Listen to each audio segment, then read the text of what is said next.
Yeah, for anyone that's interested, the G-code that you get from Path Pilot for just taking a diameter down and maybe putting a radius in the at one end of it on a shoulder, say.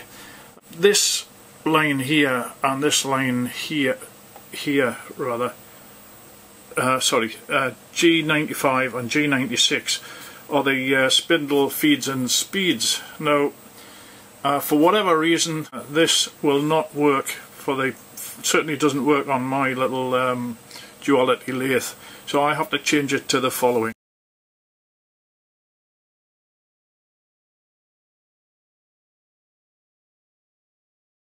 Here you can see we're trying out the placing for the duality lathe.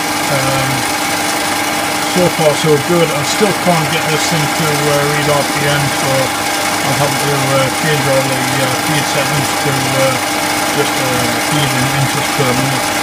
But I'll try and get it sorted sooner or later.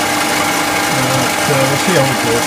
I'm about to chamfer the part, having just spaced the end, so we'll see if it's yeah, there I go.